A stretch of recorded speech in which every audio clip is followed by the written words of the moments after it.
Much for that. Always working, Stephen A. Skip's just mad he's stuck here with me. Let's be honest. That's what it's about. I'm annoying him already today. I'm not. You're always welcome. Yeah. All right, let's work, guys. So Tuesday, a busy day for the New England Patriots in a move that's... No, I'm going to go, Molly, if that's okay. Yes. Do you mind, Stephen A., if I go? I'm going to plunge on this. Please, go ahead. Sure. I'll be honest with you. I'm still not exactly sure how I feel about it. I may need about 24 more hours to let this completely sink in. I'll go so far right now as to say I like the deal for the New England Patriots, but I definitely do not love the deal. And the only reason I'm giving Belichick benefit of doubt here is because of his track record for making trades that initially make you say, huh? And then long-term make you say, oh, now I get it. On this count, he has been the Branch Rickey, if you will, of pro football, in that he has always been the guy, the best guy in the league for trading players 1 year before everybody else in the world thinks they should be traded. But those were all aging players, such as a Richard Seymour and a Randy Moss, Logan Mankins. And we are talking about a Chandler Jones who just turned 26 years of age, who probably has his prime years, I don't know, 4, 5, 6 prime years left in that stud body of his. And as we all know, Chandler Jones is that rarest of commodities. He is a stud pass rusher. And I believe he will be missed next year, even though they did go out after that, probably was already in the works, and they landed Chris Long, who will give them some depth in the rotation. Chris Long's another aging player. He's going to play at 31 years of age during next football season, and he tailed off, I thought, dramatically with the Rams over the last 2 or so years. So is that going to change the balance of power? You still have Ninkovich, you still have Sheard, still have a couple other young guys who will come up and get their shots next year. But listen, Chandler Jones, unless I'm missing something here, makes this trade for the Arizona Cardinals, especially for 1 year, a great trade. Now, Chandler Jones, after next year, as you know, Stephen A., can be a flat-out free agent who is going to command, I'm going to assume, massive free agent market money a year from now.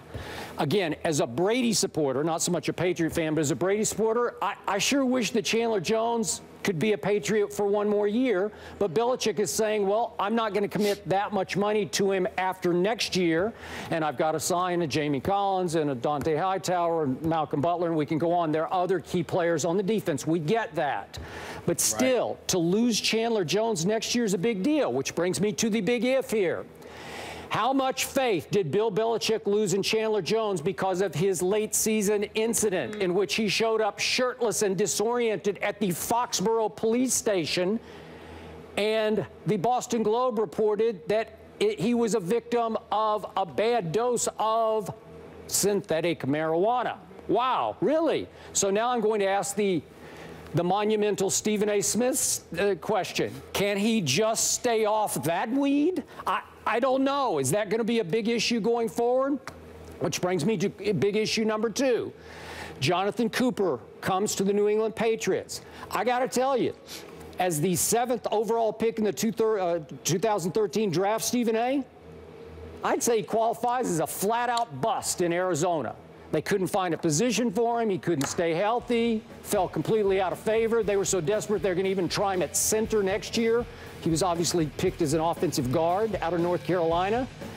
I don't know. I know the Patriots loved him going into that draft. I know that their then offensive line coach, Dante Scarnecchia, really loved him, and Scar is returning next year as the offensive line coach. So can he revitalize the career of one Jonathan Cooper and give Brady at least one quality blocker up ahead of him next year? I hope so, but I'm not sure I can take that to anybody's bank yet.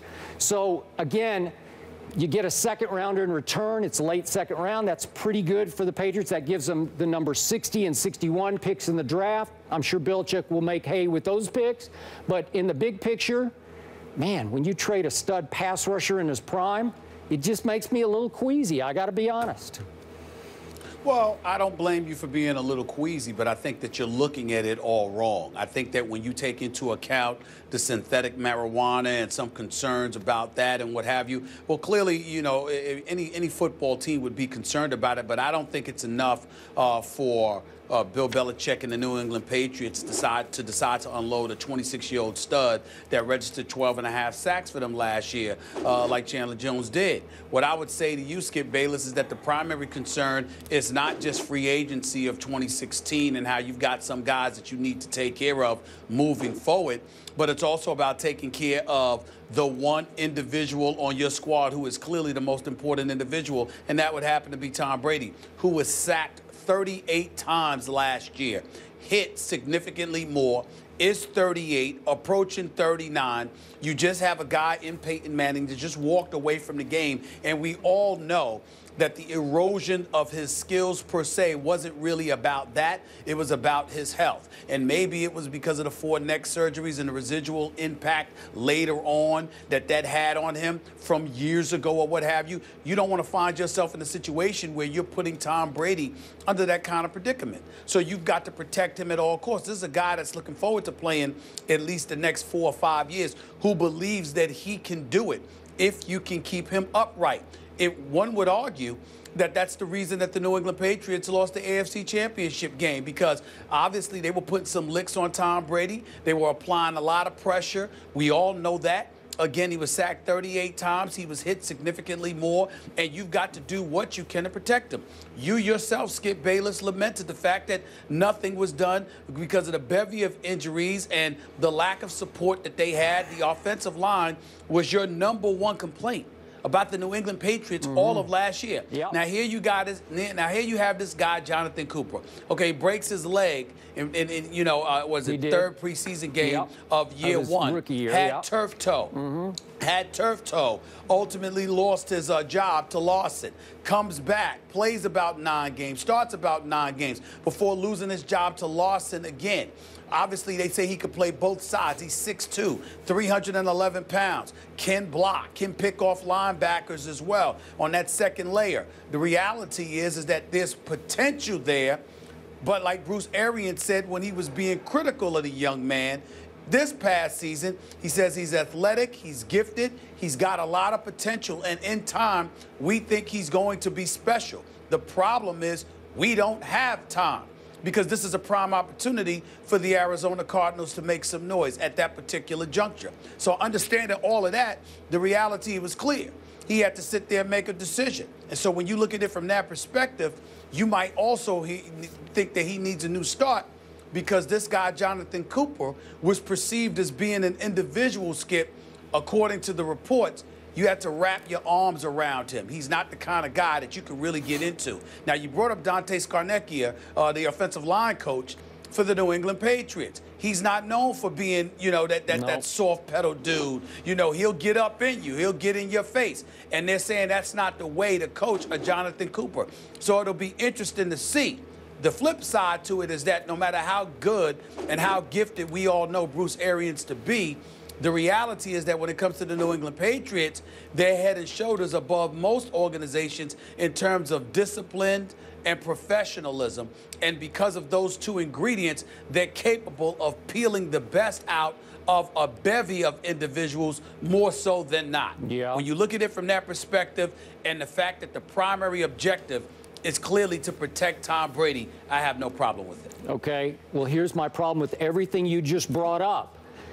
I'm not hearing a conclusion from you, because what if the conclusion is that Jonathan Cooper, as a New England Patriot under Scarnecchia, continues to be the oft-injured underachiever, underperformer that he was for 3 years with the Arizona Cardinals? What if he's just that guy? What if he was overrated by everyone in the draft? What if he's just not what everybody thought he was, and you gave up Chandler Jones for that, and a second rounder, of course? It's just, that wouldn't be enough. Well, you're right, but it's a chance that you have to take, because the primary objective is to protect Tom Brady. And that's what I'm saying here. Now, if this were any other position, Skip, then I get where you're coming from, because for the New England Patriots, it would appear to make no sense. But if the objective is to do all that you can in every way imaginable to protect Tom Brady from getting hit too often, then I think that's an investment, that's a chance that you have to take. Because in every other position with the New England Patriots. They've taken chance after chance, but oftentimes, more times than not, we've sat back wondering, when the hell are you going to take care of Tom Brady? You can't take this guy for granted. He's asked to do so much with the weapons that, you know, with a less significant level of weapons compared to what some of his contemporaries have had to work with. How come Tom Brady can't get that? We've asked ourselves that question on many occasions. I'm with you on that. I'm just saying, are you sure about this guy? Because you don't seem that sure. No, I'm not that sure. I'm saying that it's worth the chance because of what you're trying to do. Okay. What you're trying to do is to protect Tom Brady. And if you've got to roll the dice to do all that you can to elevate his level of protection, that outweighs Chandler Jones, even if it is Chandler Jones, who's a stud. Okay, he is a stud. And in my long history of covering this league, you don't part ways quickly with the Chandler Jones. Now, again, if there's more to the marijuana issue than we know, well, I don't know enough about it. But if that's the problem, if that was the reason that Belichick said, I got to cut the cord here, I'm fine with that. But if it was just because he had a chance to get a player that they loved before the 2013 draft to protect Tom Brady, I'm not good with that.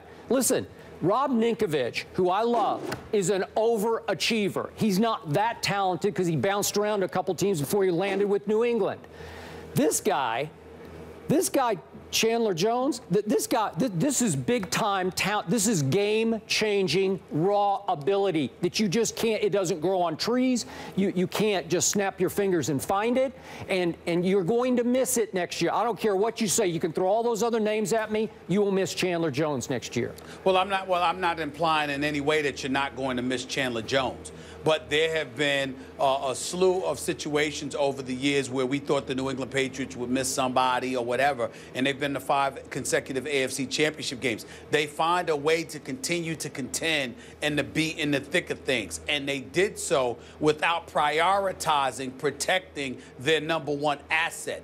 This go-round, it appears that they're prioritizing protecting Tom Brady. And if that's the agenda and the objective, then I can't have a problem with it. I got to give them the benefit of the doubt and say, although Chandler Jones is a stud, I have to trust what the New England Patriots are doing because they've earned it. And when you couple that with the fact that they're trying to protect Tom Brady, you really can't fault them at that. Because if you protect Tom Brady, I got news for you, Skip. If you protect Tom Brady and you further unleash him, Chandler Jones' loss